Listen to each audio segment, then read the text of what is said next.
Hello বন্ধুরা, আজ আমি যাচ্ছিলাম জগন্নাথ মন্দির। চলো সেটা দেখতে থাকো।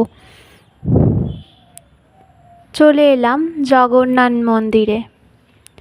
জগন্নাথ মন্দিরটি ছিল খিলায় নাচক গ্রামে অবস্থিত। যদি মন্দিরটি ভালো লেগে থাকে তাহলে অবশ্যই আপনারা এসে ঘুরে যাবেন। চলো মন্দিরটি প্রবেশ করতে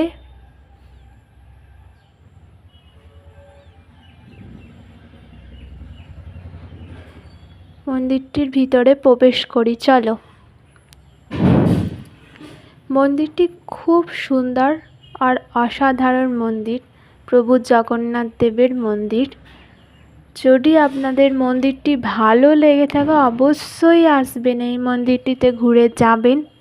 খিলায় অবস্থিত মন্দিরটি প্রভু জগন্নাথ দেবের। আর যদি প্রভু জগন্নাথকে ভালোবেসে থাকেন অবশ্যই কমেন্টে একটা প্রভু জগন্নাথ লিখে যাবেন। এখন হচ্ছে প্রভু জগন্নাথ দেবের তুলসী আরতি, সেটাই তোমাদের সামনে তুলে ধরা হয়েছে, তুলসী আরতিটি। আর যদি ভিডিওটি ভালো লেগে থাকে অবশ্যই লাইক, কমেন্ট, শেয়ার করতে একদমই ভুলবেন না আপনারা। এখন হচ্ছে প্রভুর সন্ধ্যা আরতি। কত ভক্তরা এসেছে আর প্রভুরা নাচছে অনেকেই, সেটাই তোমাদের সাথে তুলে ধরেছি আমি।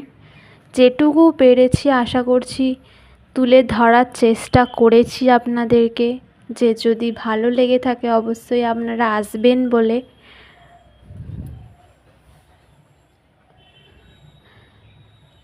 যদি ভিডিওটি ভালো লেগে থাকে অবশ্যই কমেন্টে কিন্তু প্রভু জগন্নাথ লিখে যাবেন, একদমই ভুলবেন না প্রভু জগন্নাথ লিখতে।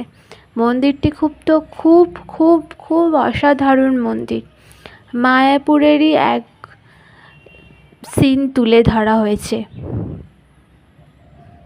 দেখতেই পাচ্ছেন আপনারা। সন্ধ্যা আরতি চলছে মায়ের মন্দিরে। যদি ভালো লেগে থাকে অবশ্যই আসবেন আপনারা।